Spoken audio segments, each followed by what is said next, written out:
সকলোকে নমস্কাৰ জনাইছোঁ। আজিৰ বিষয় হ'ল অসমৰ বানপানী। সকলো পঢ়া ল'ৰা ছোৱালী বানপানীৰ বিষয়ে জানিব লাগে। কাৰণ ক্লাছ 7ৰ পৰা SSLC পৰীক্ষালৈকে বানপানীৰ ৰচনা সচৰাচৰ আহি থাকে। তাৰ উপৰিও যিহেতু অসমত প্ৰত্যেক বছৰে বানপানী আহি থাকে, তাৰ বাবে সকলোৱে বানপানীৰ বিষয়ে জনাটো অত্যন্ত প্ৰয়োজনীয়।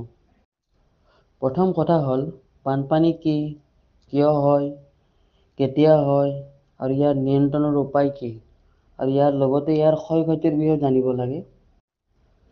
বানপানী হ'ল এটা এনেকুৱা পৰিস্থিতি যেতিয়া নদীৰ পানী বাঢ়ি আহি তাৰ ওচৰৰ স্থলভাগ মানে মাটি ভেলীবিলাকতো পানীৰে উপচি পৰে, সেইটো পৰিস্থিতিক সাধাৰণতে বানপানী বুলি কোৱা হয়। এতিয়া কি কাৰণত বানপানী হয়? বানপানীৰ কাৰণ জনাৰ আগতে আমি নদীৰ কাম কি সেইটো জানিব লাগিব। সকলোৱে সেইটো জানে, নদী সদায় বৈ থাকে আৰু নদীৰ প্ৰধান কাম হ'ল সকলো পানী সাগৰলৈ লৈ যোৱা। আৰু নদী সদায় বৈ গৈ গৈ সাগৰত পৰে। আৰু নদীৰ পানী লৈ যোৱা এটা নিৰ্দিষ্ট ক্ষমতা থাকে।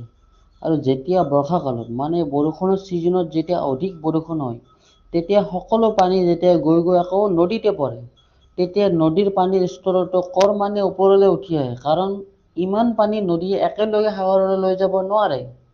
যাৰ ফলত কি হয়, নদী ওপৰত উঠি আহি লাহে লাহে মাটিৰ ওপৰেৰে বৈ যাবলৈ ধৰে। আৰু সেই যিটো পৰিস্থিতি, সেইটোৱে হ'ল বানপানী। অৰ্থাৎ বানপানীৰ প্ৰধান কাৰণটো যদি কওঁ, সেইটো হ'ল অত্যাধিক বৰষুণ। এতিয়া অসমত যদি বানপানীৰ প্ৰভাৱৰ কথা ক'ব যাওঁ, অসমত বানপানীৰ বাবে প্ৰত্যেক বছৰি ব্যাপক হাৰত ক্ষতি হয়। তাৰ ভিতৰত ঘৰ বাৰী ছিঙি যায়, খেতি বাতি নষ্ট হয়, ৰাস্তা ঘাট ছিঙি যায়। তাৰ বাবে যোৱা কেইটামান বছৰত অসমত বানপানীয়ে কিমান ক্ষতি সাধন কৰিছে, চৰকাৰী তথ্য শুনি আপোনালোকক কেইটামান জনালোঁ। যদি আমি 2023 চনৰ বানপানীৰ ক্ষয়ক্ষতিৰ বিষয়ে চাওঁ, তেতিয়াহ'লে 2023 চনত 1,09,000 মানুহ বানপানীত কবলত পৰিছিল। লগতে 8,000 হেক্টৰ বিঘা মাটি বানপানীৰ পুৰা টোটেলি শস্য ডেমেজ হৈছিল।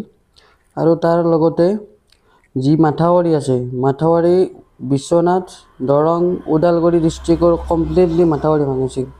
লগতে 18টা ৰাস্তা, ব্ৰিজ আৰু অৱশেষত 1,30,000 জীৱ জন্তু, ইয়াৰে বেছিভাগ বনৰীয়া জীৱ জন্তু বানপানীৰ কবলত পৰিছিল।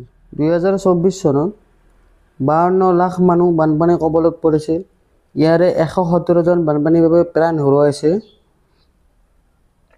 আৰু শস্যটো বহুতখিনি নষ্ট হৈছিল।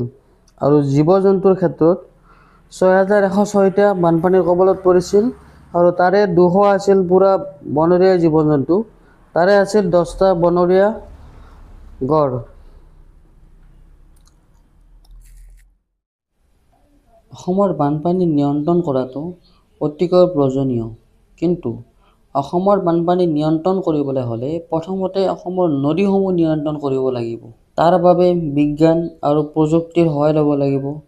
আৰু নদীৰ পানী বাঢ়িলে যাতে অসম মানে মাটিভাগত যাতে আহিব নোৱাৰে, তাৰ বাবে য'ত য'ত নদীৰ পাৰবিলাক চাপৰ, তাত মথাউৰি নিৰ্মাণ কৰিব লাগিব। তাৰ উপৰিও অসমৰ ৰাইজ সম্পূৰ্ণভাৱে বানপানীৰ ক্ষেত্ৰত সজাগতা হ'ব লাগিব।